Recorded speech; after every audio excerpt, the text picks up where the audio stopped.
This channel does not promote any violent, harmful, or illegal activities. All content provided by this channel is meant for an educational purpose only.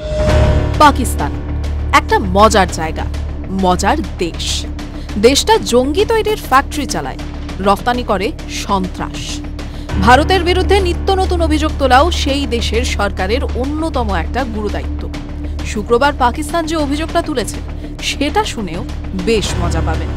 গত ২রা জানুয়ারি পাক বিদেশ মন্ত্রকের মুখপাত্র দাবি করেছেন ভারত নাকি পাকিস্তানে ঢুকে তাদের মাটিতে টার্গেট কিলিং করছে।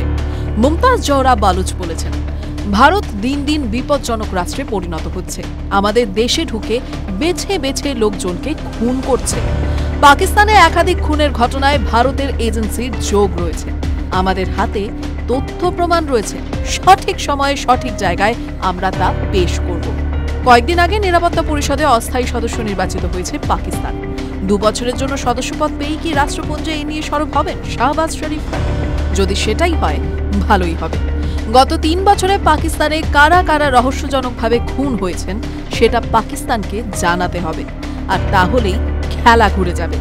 পাকিস্তানে সেই নামগুলো জানালেই বোঝা যাবে যাদের কথা বলা হচ্ছে তারা প্রত্যেকে মোস্ট ওয়ান্টেড টেররিস্ট। অন্তত ৫-৬ জনের নাম তো রাষ্ট্রপুঞ্জের তালিকাতেই রয়েছে। এখন প্রশ্ন হলো, এই ভুল কিছুতেই পাকিস্তান করবে না। পাক বিদেশ মন্ত্রকের মুখপাত্র দাবি করেছেন পাকিস্তানে ঢুকে খুন করায় আফগানদের নিয়োগ করছে ভারতের গোয়েন্দা সংস্থা। দুবাইতে বসে প্ল্যান হচ্ছে, আর সুপারির টাকা হাওয়ালার মাধ্যমে দেওয়া হচ্ছে। এটাও মজার বিষয়, কয়েক দশক ধরে এই হাওয়ালা রুট ব্যবহার করেই ভারতে জঙ্গি নেটওয়ার্ক ছড়িয়েছে পাকিস্তান। পাক সংবাদপত্র দ্য ডন এবং এক্সপ্রেস রিভিউ ভারতের টার্গেট কিলিং নিয়ে নিয়মিত খবর করছে।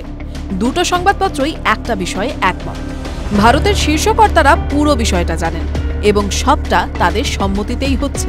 দ্য ডনের একটি প্রতিবেদনে বলা হয়েছে, পাকিস্তানে ঢুকে নিকেশ করতে আফগানদের ভাড়া করার বুদ্ধিটা তারিফ করার মতো।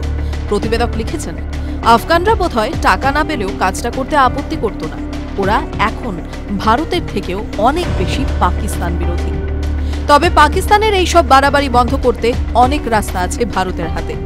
সিন্ধু জল চুক্তির কথা নিশ্চয়ই পাক প্রশাসন ভুলে যায়নি। গত বছর সেপ্টেম্বরে চুক্তির রিভিউ চেয়ে পাকিস্তানকে ফর্মাল নোটিশ পাঠিয়েছিল কেন্দ্র। তাতেই পাকিস্তানের বড় অংশে জলের যোগান নিয়ে অনিশ্চয়তা তৈরি হয়েছিল। TV9 Bangla digital.